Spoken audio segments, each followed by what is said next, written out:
So for the last 3 years, do you remember how we were all told that the exact same story that AI is coming for, every single job out there, coding is dead, and automated bots are all about to, run entire companies without us. But if you actually look at what's been happening inside real companies today, that sort of scary and apocalyptic stories, I think, falling apart pretty quickly. And funnily enough, it's been peddled by the same executives and AI leaders who cut teams to chase full AI automation in the first place. And now they're the ones who are quietly reversing their position and rehiring all of these human workers at record speeds. But why is this happening? Because I think trusting AI to run an entire business without experienced human oversight just doesn't work right now. It just doesn't, plain and simple. So in this video, I want to break down why the AI job takeover myth is falling apart, how something called Jevons paradox explains why our skills are actually becoming more valuable, and why right now is the best time to be fully aware of all of this so you can start to have some sort of strategy to build massive career alpha over the next 18 to 24 months. So how did everyone get convinced that AI was about to wipe all of our white collar work in the first place? Well, you see, because somewhere between 2023 and 2025, you couldn't really scroll through social media for 2 minutes without seeing someone shouting that junior roles were history, writing was obsolete, and software engineers wouldn't exist by next year. A lot of the corporate executives jumped straight onto the bandwagon. Some used the taglines like AI automation as an easy excuse to cut staff when they had simply, overhired during the pandemic.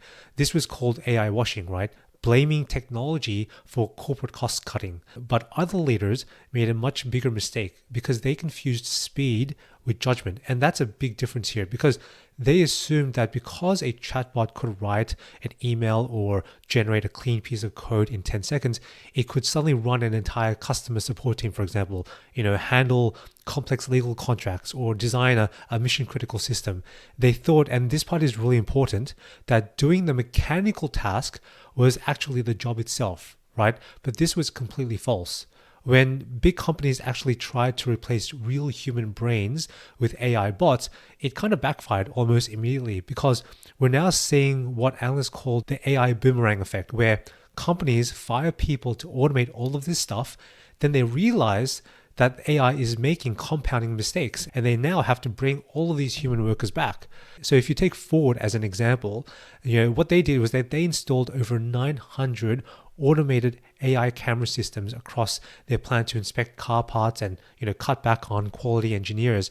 Well, what happened was that the AI kept missing, subtle defects, warranty claims, and recall costs skyrocketed into the hundreds of millions of dollars. Ford had to spend millions rehiring, around 350 engineers back to step in and fix the mess.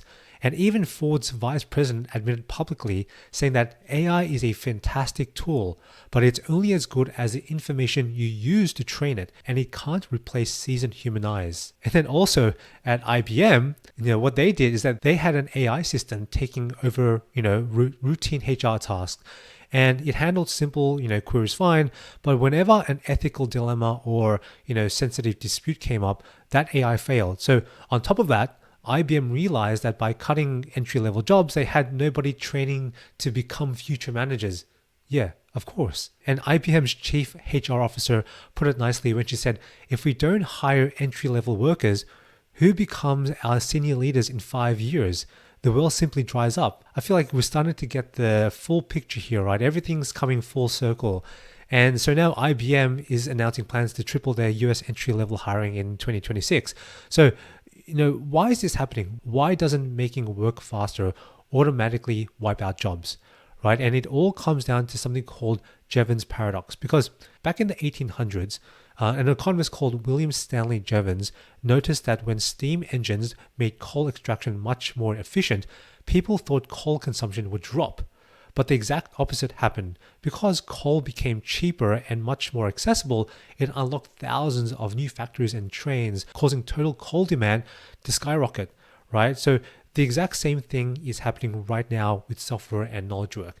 When AI tools like Cursor, Copilot, or Claude make writing code faster and then 10 times cheaper, Obviously, companies are not going to say, great, let's fire half our engineers and build nothing new, right? Instead, there's a backlog. Their backlog goes up. All the internal tools, custom integrations, product features, and experiments that were previously too expensive or slow to justify suddenly get approved, which means that companies don't build less with fewer people, they build 5 times more things. And because more software is getting created, there's a massive demand for skilled human labor and builders who can design, review, secure, and maintain all of those systems. Now, what does this all mean? What does this mean for you? What does it mean for me? Does this mean nobody will lose their job? No, of course not, right? But we need to make a critical distinction between tasks that get replaced and roles that get augmented, right? There's a big difference there. So a job isn't a single thing, it's a package. It's a bundle of 20 and 30 distinct tasks uniquely combined into something that you would call a job, right? AI is incredible at automating the bottom 40%, right? The repetitive, boilerplate mechanical tasks that don't require deep creative thought, right? If your entire day consists of copy pasting between spreadsheets, writing generic social posts, or formatting boilerplate documents, that kind of rote work AI is really, really good at. But here's what gets exponentially more valuable: human judgment, problem solving, taste, and orchestration. Because when raw content and code become free to generate, knowing what to build and why becomes the rarest bottleneck in that business. So it's having the taste to know when an AI output is mediocre versus when it's genuinely world-class. It's understanding user psychology and spotting subtle edge cases before they blow up in production. It's operating as a sort of like cyborg because, the cyborg is someone who operates alongside AI. There is someone who uses AI for rapid execution while also steering the ship with human strategy.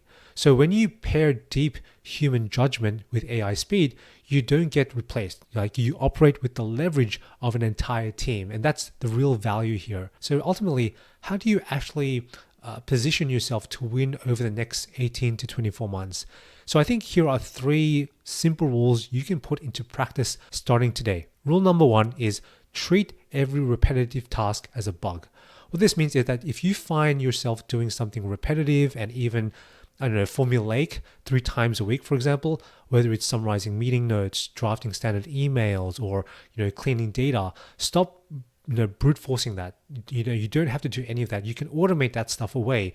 Build an AI prompt or a small micro agent that, takes that stuff and builds your own automated workflow. Rule number 2, compete on taste, not typing speed. Now, what this means is that stop trying to outwrite or out-type an AI, right? AI is much better doing that than you are. But what you should do is elevate your standards. Become the person in your company who knows customer problems deeply, who catches the flaws nobody else noticed, and ensures that, final output is polished and reliable. And rule number 3 is master the orchestration stack. You don't need to write machine learning algorithms, but you do need daily muscle memory with modern tools. Get comfortable using tools like Cursor to build quick apps, Claude Code, Claude Cowork, for example, for deep thinking and synthesis, and, agentic workflows to handle multi-step tasks. All of this is learnable. I think that's the great thing. You can really go out there and search for this information and act on it today.